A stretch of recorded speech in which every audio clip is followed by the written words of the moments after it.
ನಮಸ್ಕಾರ ಸ್ನೇಹಿತರೆ, ಮನಿ ಟಾಕ್ಸ್ ಕನ್ನಡದ ಮತ್ತೊಂದು ವಿಶೇಷ ಸಂಚಿಕೆಗೆ ನಿಮ್ಮೆಲ್ಲರಿಗೂ ಆತ್ಮೀಯ ಸ್ವಾಗತ. ಸ್ನೇಹಿತರೆ, ನೀವೆಲ್ಲರೂ ಲಲಿತಾ ಜ್ಯುವೆಲ್ಲರಿ ಹೆಸರು ಖಂಡಿತ ಕೇಳಿರ್ತೀರಿ. ಟಿವಿಯಲ್ಲಿ ಬರೋ ಅವರ ಡಿಫ್ರೆಂಟ್ ಆಡ್ಗಳು ಹಾಗೂ ಹಣ ಯಾರಿಗೂ ಸುಮ್ಮನೆ ಬರೋದಿಲ್ಲ ಅಂತ ಹೇಳೋ ಲಲಿತಾ ಜ್ಯುವೆಲ್ಲರಿಯ ಮಾಲೀಕ ಡಾಕ್ಟರ್ ಎಂ ಕಿರಣ್ ಕುಮಾರ್ ಅವರ ಪರಿಚಯವೂ ನಿಮ್ಗಿರಬಹುದು. ಇದೀಗ ಇದೇ ಲಲಿತಾ ಜ್ಯುವೆಲ್ಲರಿ ಷೇರುಪೇಟೆಗೆ ಎಂಟ್ರಿ ಕೊಡೋದಕ್ಕೆ ಸಜ್ಜಾಗಿದೆ. ಹೌದು, ಲಲಿತಾ ಜ್ಯುವೆಲ್ಲರಿ ಮಾರ್ಟ್ನ IPO ಶೀಘ್ರದಲ್ಲೇ ಆರಂಭ ಆಗಲಿದ್ದು, ನೀವು ಕೂಡ ಈ ಕಂಪನಿಯ ಷೇರುಗಳನ್ನು ಖರೀದಿಸಿ ಕಂಪನಿಯಲ್ಲಿ ಪಾಲು ಪಡೆಯಬಹುದು. ಹಾಗಾದ್ರೆ ಈ ಲಲಿತಾ ಜ್ಯುವೆಲ್ಲರಿಯ IPO ಓಪನ್ ಆಗೋದು ಯಾವಾಗ? ಒಂದು ಷೇರಿನ ಬೆಲೆ ಎಷ್ಟು? ಕನಿಷ್ಠ ಎಷ್ಟು ಷೇರುಗಳನ್ನು ಖರೀದಿಸಬೇಕು? ಲಲಿತಾ ಜ್ಯುವೆಲ್ಲರಿಯ ಆರ್ಥಿಕ ಪರಿಸ್ಥಿತಿ ಹೇಗಿದೆ? ಇದರಲ್ಲಿ ಹಣ ಹೂಡಿಕೆ ಮಾಡೋದು ಲಾಭ ತರುತ್ತಾ ಅಥವಾ ರಿಸ್ಕ್ ಇದೆಯಾ? ತಜ್ಞರು ಏನು ಹೇಳ್ತಿದ್ದಾರೆ? ಬನ್ನಿ ಇವತ್ತಿನ ವಿಡಿಯೋದಲ್ಲಿ ಲಲಿತಾ ಜ್ಯುವೆಲ್ಲರಿ IPO ಬಗ್ಗೆ ವಿವರವಾಗಿ ತಿಳ್ಕೊಳ್ಳೋಣ. ವಿಡಿಯೋ ಶುರು ಮಾಡೋದಕ್ಕೂ ಮೊದಲು ನೀವಿನ್ನೂ ನಮ್ಮ ಮನಿ ಟಾಕ್ಸ್ ಕನ್ನಡ ಯೂಟ್ಯೂಬ್ ಚಾನಲ್ಗೆ ಸಬ್ಸ್ಕ್ರೈಬ್ ಆಗಿಲ್ಲ ಅಂದರೆ ಈಗಲೇ ಸಬ್ಸ್ಕ್ರೈಬ್ ಆಗಿ, ಹಾಗೆ ಪಕ್ಕದಲ್ಲೇ ಇರೋ ಬೆಲ್ ಐಕಾನ್ ಪ್ರೆಸ್ ಮಾಡಿ. ಲಲಿತಾ ಜ್ಯುವೆಲ್ಲರಿ IPO, ಇಲ್ಲಿದೆ ಪ್ರಮುಖ ಡೇಟ್ಸ್. ಸ್ನೇಹಿತರೆ, ಲಲಿತಾ ಜ್ಯುವೆಲ್ಲರಿ ಮಾರ್ಟ್ ಲಿಮಿಟೆಡ್ ತನ್ನ ಚೊಚ್ಚಲ IPO ಮೂಲಕ ಬರೋಬ್ಬರಿ 1,700 ಕೋಟಿ ರೂಪಾಯಿ ಬಂಡವಾಳ ಸಂಗ್ರಹಿಸೋದಕ್ಕೆ ಹೊರಟಿದೆ. ಇದರಲ್ಲಿ 1,200 ಕೋಟಿ ರೂಪಾಯಿ ಹೊಸ ಷೇರುಗಳಾಗಿದ್ರೆ, ಉಳಿದ 500 ಕೋಟಿ ರೂಪಾಯಿ ಮೊತ್ತವನ್ನು ಮಾಲೀಕ ಎಂ ಕಿರಣ್ ಕುಮಾರ್ ಜೈನ್ ಅವರು ಆಫರ್ ಫಾರ್ ಸೇಲ್ ಮೂಲಕ ಮಾರಾಟ ಮಾಡಲಿದ್ದಾರೆ. IPOದ ಪ್ರಮುಖ ವಿವರಗಳನ್ನು ನೋಡೋದಾದ್ರೆ, ಆಗಸ್ಟ್ 17ರಂದು IPO ಬಿಡ್ಡಿಂಗ್ಗೆ ತೆರೆಯಲಿದೆ. ಆಗಸ್ಟ್ 19ರಂದು ಬಿಡ್ಡಿಂಗ್ ಕೊನೆಗೊಳ್ಳಲಿದ್ದು, ಈ 3 ದಿನಗಳ ಕಾಲ ಸಾರ್ವಜನಿಕರಿಗೆ IPOದಲ್ಲಿ ಭಾಗವಹಿಸೋದಕ್ಕೆ ಅವಕಾಶ ಇರಲಿದೆ. ಕಂಪನಿಯ ಒಂದು ಷೇರಿಗೆ ಕನಿಷ್ಠ 190ರಿಂದ ಗರಿಷ್ಠ 201 ರೂಪಾಯಿ ದರ ನಿಗದಿಪಡಿಸಲಾಗಿದೆ. ನೀವು ಕನಿಷ್ಠ 74 ಷೇರುಗಳನ್ನು ಹೊಂದಿರೋ ಒಂದು ಲಾಟ್ ಖರೀದಿಸಬೇಕಿದೆ. ಅಂದರೆ ರೀಟೇಲ್ ಹೂಡಿಕೆದಾರರು ಕನಿಷ್ಠ 14,874 ರೂಪಾಯಿ ಹೂಡಿಕೆ ಮಾಡಬೇಕಿದೆ. ಗರಿಷ್ಠ 13 ಲಾಟ್ ಅಂದರೆ 962 ಷೇರ್ಗಳಿಗೆ ಬಿಡ್ ಮಾಡೋದಕ್ಕೆ ಅವಕಾಶ ಇದ್ದು, 1,93,362 ರೂಪಾಯಿವರೆಗೂ ಹೂಡಿಕೆಯನ್ನು ಮಾಡಬಹುದು. ಆಗಸ್ಟ್ 24ರಂದು BSE ಹಾಗೂ NSE ಎರಡರಲ್ಲೂ ಈ ಷೇರುಗಳು ಲಿಸ್ಟ್ ಆಗಲಿವೆ. ಹೇಗಿದೆ ಕಂಪನಿಯ ಬಿಸ್ನೆಸ್ ಮತ್ತು ಲಾಭದ ಲೆಕ್ಕಾಚಾರ? ಸ್ನೇಹಿತರೆ, 1985ರಲ್ಲಿ ಆರಂಭ ಆದ ಲಲಿತಾ ಜ್ಯುವೆಲ್ಲರಿ ದಕ್ಷಿಣ ಭಾರತದ ಚಿನ್ನಾಭರಣ ಮಾರುಕಟ್ಟೆಯಲ್ಲಿ ತನ್ನದೇ ಆದ ದೊಡ್ಡ ಬ್ರ್ಯಾಂಡ್ ಕ್ರಿಯೇಟ್ ಮಾಡಿದೆ.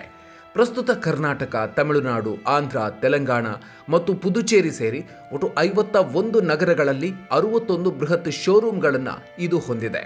ವಿಶೇಷ ಅಂದರೆ ಈ ಪೈಕಿ 45 ಶೋರೂಮ್ಗಳು Tier 2 ಮತ್ತು Tier 3 ನಗರಗಳಲ್ಲೇ ಇವೆ. ಕಂಪನಿಯ ಆರ್ಥಿಕ ಪರಿಸ್ಥಿತಿಯನ್ನು ನೋಡೋದಾದ್ರೆ, 2024ನೇ ಸಾಲಿನಿಂದ 2026ನೇ ಸಾಲಿನವರೆಗೆ ಕಂಪನಿ ಭರ್ಜರಿ ಲಾಭ ಮಾಡಿದೆ. 2024ರಲ್ಲಿ 16,788 ಕೋಟಿ ರೂಪಾಯಿ ಇದ್ದ ಕಂಪನಿಯ ಒಟ್ಟು ಆದಾಯ 2026ರ ಹೊತ್ತಿಗೆ ಬರೋಬ್ಬರಿ 25,023 ಕೋಟಿ ರೂಪಾಯಿಗೆ ಜಿಗಿದಿದೆ. ಅದೇ ರೀತಿ 2024ರಲ್ಲಿ 359 ಕೋಟಿ ರೂಪಾಯಿ ಇದ್ದ ಕಂಪನಿಯ ನಿವ್ವಳ ಲಾಭ 2026ರ ಹೊತ್ತಿಗೆ 1,009 ಕೋಟಿ ರೂಪಾಯಿಗೆ ಏರಿಕೆಯಾಗಿದೆ. ಕಲ್ಯಾಣ್ ಜ್ಯುವೆಲ್ಲರ್ಸ್, ಟೈಟಾನ್ ಅಂತ ದೊಡ್ಡ ಕಂಪನಿಗಳಿಗೆ ಹೋಲಿಸಿದ್ರೆ ಲಲಿತಾ ಜ್ಯುವೆಲ್ಲರಿ ಪ್ರತಿ ಶೋರೂಮ್ನಿಂದ ಅತಿ ಹೆಚ್ಚು ಅಂದರೆ ಸರಾಸರಿ 410 ಕೋಟಿ ರೂಪಾಯಿ ಆದಾಯ ಗಳಿಸ್ತಿದೆ. ಹೇಗಿದೆ ಗ್ರೇ ಮಾರ್ಕೆಟ್ ಪ್ರೀಮಿಯಂ? ಯಾವುದೇ IPO ಲಿಸ್ಟ್ ಆಗೋ ಮುನ್ನ ಅದರ ಡಿಮ್ಯಾಂಡ್ ಅನ್ನ ಗ್ರೇ ಮಾರ್ಕೆಟ್ ಪ್ರೀಮಿಯಂ ಮೂಲಕ ಅಳೆಯಲಾಗುತ್ತೆ. ಪ್ರಸ್ತುತ ಲಲಿತಾ ಜ್ಯುವೆಲ್ಲರಿಯ GMP ಟ್ರೇಡ್ ಪಾಸಿಟಿವ್ ಆಗಿದೆ.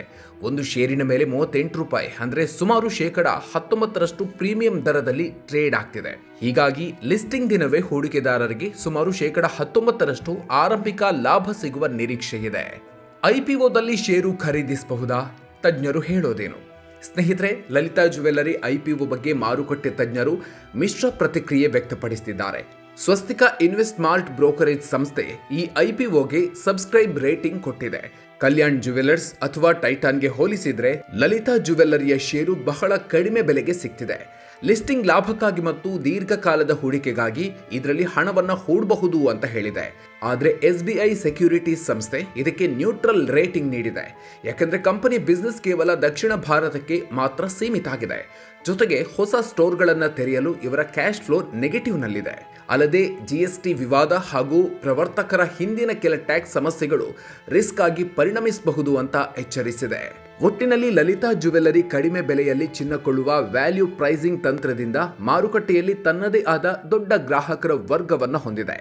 IPOನಿಂದ ಬಂದ ಹಣದಲ್ಲಿ ದಕ್ಷಿಣ ಭಾರತದಲ್ಲಿ ಹೊಸದಾಗಿ 10 ಬೃಹತ್ ಶೋರೂಮ್ಗಳನ್ನು ತೆರೆಯೋದಕ್ಕೆ ಕಂಪನಿ ಪ್ಲಾನ್ ಮಾಡಿಕೊಂಡಿದೆ.